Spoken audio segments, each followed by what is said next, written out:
Basically, this is just a Toyota truck with a really different body on it, and because it's a six-cylinder.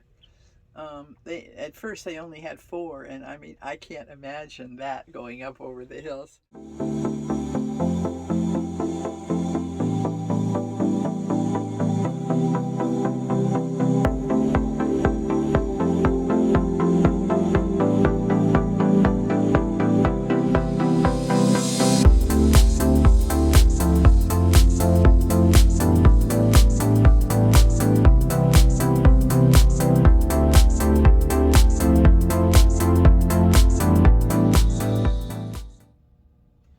Hi, Azima.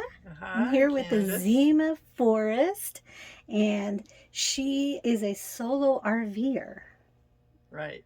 Oh my goodness, in her Dolphin. No, what year Yeah, is this? it's 93. A 1993 Toyota Dolphin.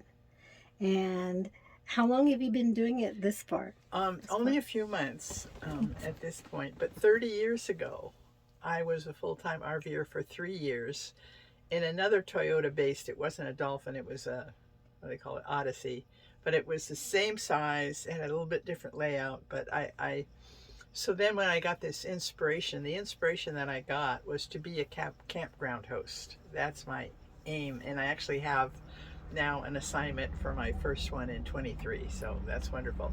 But when I got the inspiration for it, I knew that this lifestyle of full-time RVing would work for me because I had done it for 3 years. Ah, Yeah. okay. Yeah. So when you did it 30 years ago for 3 years, you were also a solo? Yes. Yes, I okay. was. And then how much traveling did you do back then? Well, I'm a Unitarian Universalist minister, and so what I did during those 3 years was to go to various congregations, and I would offer like a Saturday workshop and a Sunday sermon, usually on the same topic. And this is before the internet, before cell phones, so it was a lot of work to set it up. So I would plan a rough itinerary, and then I would write to every UU congregation on the way and say, this is what I offer, would you like me to come? And then based on who said yes, I would refine my path. So it was a really nice rhythm. In a way, it's kind of like the rhythm here, because I would be very intensely involved for the weekend with a congregation, with a community, and then I had the 5 days off, and I always spent it out in nature, by a lake or a river or whatever. And now that's similar to here at the Sands, because I work 2 days a week, and then I have 5 days to explore the world. And I also do dream work, so I have several dream groups that I conduct on Zoom on the internet. Ah, so tell us more about the dream groups Okay, and the so dream work. yeah, I got involved with it now 50 years ago. Next year will be 50 years. I went to a Unitarian Universalist seminary in Berkeley, California, the Star King School for the Ministry. And my very first semester, I looked in the catalog to see what I was going to take. And there was this class called The Meaning in Dreams and Dreaming, being taught by the Reverend Jeremy Taylor, who was very well known in the dream work world. He was actually one of the founders of the Association for the Study of Dreams. So I was very fortunate to have 3 years, because it was a 3-year program, and I took that class. I loved the dream work so much that I took that class every semester for the 3 years. And when I finished, he said, you really have a way with the dreams, and you should continue working with them. And so ever since then, I've had something going on with dreams. And I spent 20 years before I started this on the equinox this year, so September 22nd. And for 20 years before that, I lived in Silver City, New Mexico. So I did them in person there. And then I started having more people who wanted to do dream work with me who didn't live there. So I started exploring using Zoom to create groups. And then, of course, through the pandemic, it was a blessing to have that. And I still have, let's see, I think 4 different groups. One of them is open to whoever signs up, except that I keep it small. And the other 3 are private, that people just want to work with each other and me. So when somebody said to me that, when I said, this is a beautiful place, I love this place. It's just the mountains and the palm trees. It's just beautiful. And I was raving about it. And she said, well, you only work 2 days a week. What do you do the rest of the time? And I said, well, I've got 4 dream groups, so I do that. And about once a week, I go out, venture out into the world, explore the world. So we're about 10 miles from Palm Springs, so that's the general area here, and there's a lot to explore. I really do want to, at some point, I'm going to be here through the end of April. I want to go to the Joshua Tree National Park. I've been there before, and it's an amazing place. So I'm hoping, since I have those 5 days, it's a concentrated time, I could actually go and spend a couple of days and then come back. It would be wonderful. Yeah. So are you going to do any in-person dream groups or dream workshops? I'm going to do one here, like an all-day Saturday workshop that'll be open to anyone in the park. And then, as it turns out, I just love the way the universe works. Because I'm through here the end of April, and then my very first real camp hosting job at a state park is in the Napa Valley in California, Northern California. And I'm from Northern California, so it just feels so blessed to be able to do that. And that starts in August. So I have May, June, and July in between. And this year, 22, I did a DreamWork tour of California, Oregon, and Washington. And I'm going to do it again because I had these people that I worked with one year, and then a lot of them want to work again, and there would probably be some new people too. But so I'm going to do that, and what that would entail is all-day Saturday workshops, probably 3 in California, Santa Cruz area, San Francisco, and the Bay Area, in the East Bay, and then 2 in Oregon, Eugene and Portland, and 1 in Seattle. That's the same places I did them this year. So it dawned on me when I realized that I had this space in between. I thought, well, should I try to find a short camp hosting job? And I thought, no, I know what I'll do. So it's really, really wonderful. And that job goes through, that job in the Napa Valley goes through November. So my 2023 is pretty covered now. And I'm really liking it here, and I'm considering applying for next winter here as well. So we'll see what happens. That's wonderful. Yeah. Okay. All right. So Azima, why don't you give us a tour of your little dolphin? To do that. Yes. So it's 22 feet long. And it's just perfect for one person, and one cat. I have my cat with me. It'd probably be all right for one person and a dog as well, but I don't have a dog. So, but yeah, it's just right. So we'll start over here. This is the bed, which is actually over the cab of the truck. And I enjoyed so much setting it up, with my different things that I like to live with.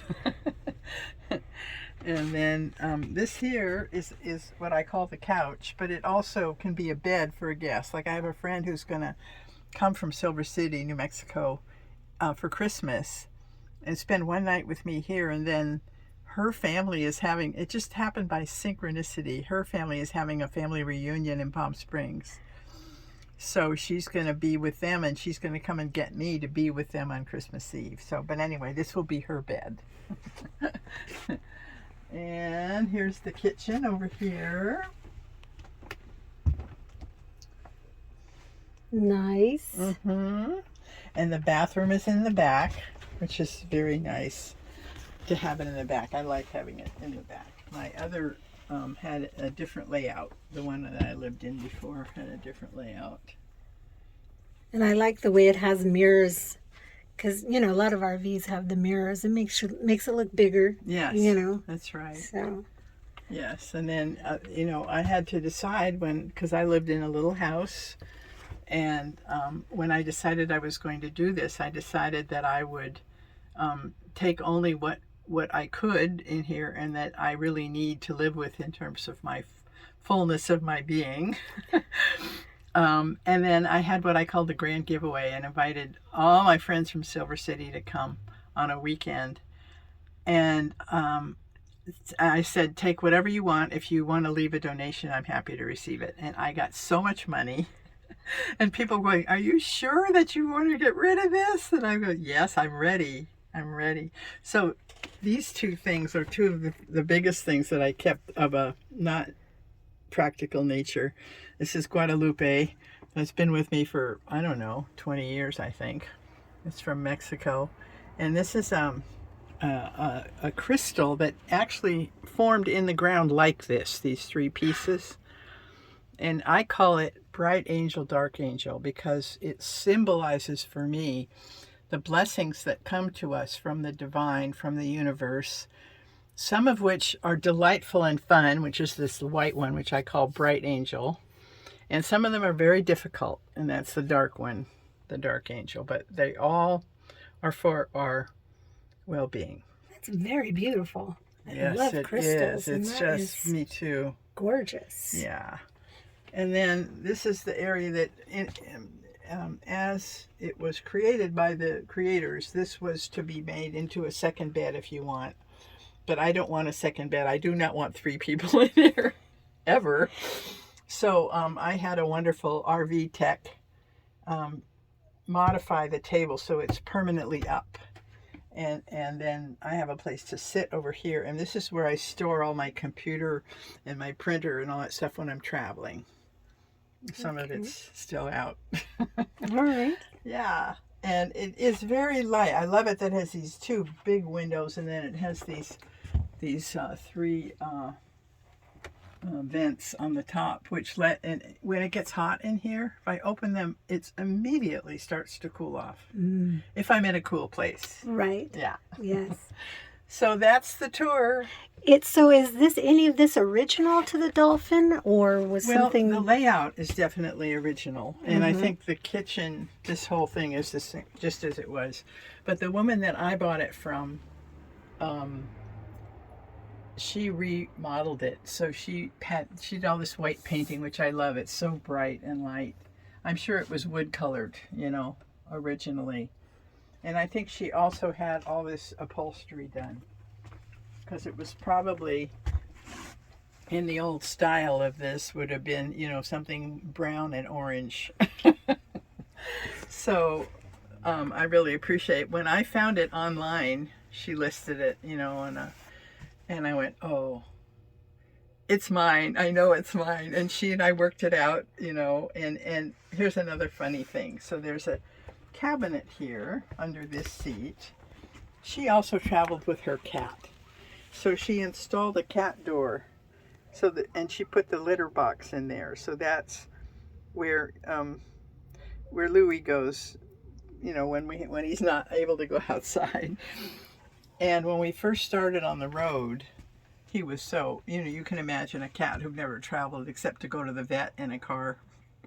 He was really freaked out, and that's where he spent most of his time, because it's dark and close. But now he's used to it. So when we're traveling, he sits on the passenger seat. Yeah. That's nice. Yeah. And then, so this is the cab portion here. Yes. Mm-hmm. And you just drive. Yes. This is just a Toyota truck with a really different body on it. And because it's a 6-cylinder, at first they only had 4. And I mean, I can't imagine that going up over the hills. Yeah, so it's a lot of weight for a little truck like that. So you have to be patient. Like if I'm in the mountains, I've learned different tricks. Like what I've noticed is that a lot of times when you approach a steep hill, there's just a downslope first. Mm-hmm. And I usually normally use cruise control, and I just cruise at 60, because this old motor, because it's 30 years old now, it feels like it's comfortable there. It doesn't strain. But when I'm coming down a hill and I know I'm going to go up a hill, I take off the cruise control and I let it get as fast as it will, which is usually about 75. And then that'll take me, that momentum will take me most of the way up the next hill, and I don't have to go all the way to 45 is what it can do on a hill otherwise. So it's always, I remember when I had the other one, my very first trip was from, I lived in Washington, in Sequim, Washington. That's where I bought the RV there. And I drove it to California, and that meant going over those mountains at the border of Oregon and California. And I was really scared because I just didn't know, what to expect. And it slowed down to 45, and I went, oh my gosh. I go, well, okay, this is what it can do on steep hills. And actually going slower, I like it for a couple of reasons. First of all, when I would drive a car on, say, I-10, where the speed limit was 75, I would always drive 80, and I pass all the trucks, pass, and the RVs. But now everybody passes me, and I don't have to do a thing. Yeah, so that's good. And the other thing is, going slower, you get better gas mileage. Yes, yeah. Which is so important today. Yes, these it is. gas Oh my prices. gosh, especially in California. Yeah. But safety first, Yeah, yeah. and going slower. Yeah. So that's a good point. It's a good point. Yeah. So I'm really, really enjoying this lifestyle again. Wonderful. Yeah. Well, why don't you take us outside for a tour of outside? All right, a little Toyota truck with a funny body.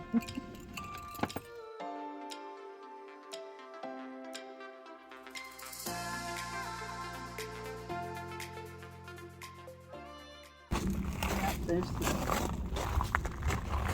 front door, and somebody gave me this at my going away party. You don't always need a plan, just go. That's perfect. Yeah. Oh yeah, this is perfect. Yeah. And love lives here. Yeah. I like that as My well. favorite coffee house in Silver City. Yes, and as all us RVers are, I'm hooked up to water and electricity and the sewer. Wonderful. And everything works. Everything works. And it's just about 30 years old. That's right. Just like ours. It's amazing, isn't it? Yeah. I find that they just don't make them like this anymore. I think that's right. The materials are much better. Yes. Just last longer. I traveled all the way down to Athens, Texas, to take the American RV Training Academy. They have 3 levels of training. One of them is for RV owners, so that we can understand more about our rigs and how to take good care of them. And then it's also a training for techs and inspectors. It was really interesting because the training, most of the people that were there to learn about, they're talking about present day RVs, which are, at the most 5 or 10 years old. So a lot of the stuff that they were having to learn, I don't have it. So I didn't have to pay attention. So I just focused on what fits, me. And it was a great training. I highly recommend it. Mm-hmm. Yeah. Yes. And then in fact, they have through their website, they have a locator where wherever you are, you can put in where you are, your zip code, and they'll tell you any techs that were trained there that are in the area. And I did that when I came here because I had 3 things that needed to be looked at. And there was Lane, who's in this park, also a work camper, and he came a couple of days ago and he fixed all 3 things. And what a thrill to have that connection, wonderful. Yeah. Yes. This is wonderful. And it's so cozy. It You is. just, from the outside, you don't know how it looks inside. Not You at don't know all. the space, Yeah.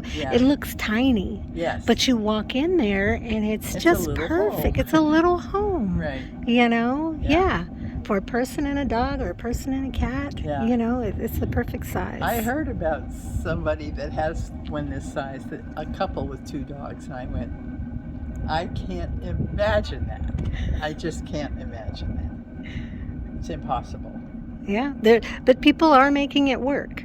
You know, 2 people in a van, you know, or 2 people and dogs in a van. Yeah. So the use of the space is what's important. That's you know, right. It's not how big or how small it is. It's actually just the use of it. Like, where are you going to place things? Right. And, you know. Well, the thing, like when Lane was in here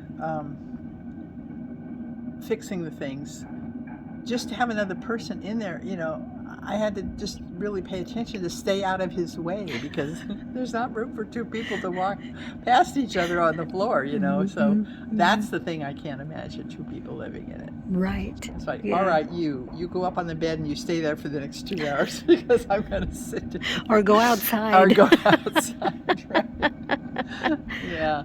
But I really love this full-time RVing, and I love the community that has built up around it. You know, like, what a blessing to meet you and Rodney. Yes, you know, it's yes. It's just great. Yes, people of like mind, you know, the thing that connects us all, you know, and it's really great that the first thing you see is, oh, we're all RVers. Yes. You know, and then from there you see what else connects us. Right. You know. Exactly. So yeah, it's great. And it's very interesting, because then we start swapping stories, and we find where our similarities are, and our interests that are the same, or experiences that we've had. Yes. And particularly with the people, like there's my next door neighbor, John. Hey, John. Who happens to be Chrissy's dad. Right. You know that. Yes. So there's a whole little family thing going on here. Yeah, it's very interesting. Yeah. Very interesting.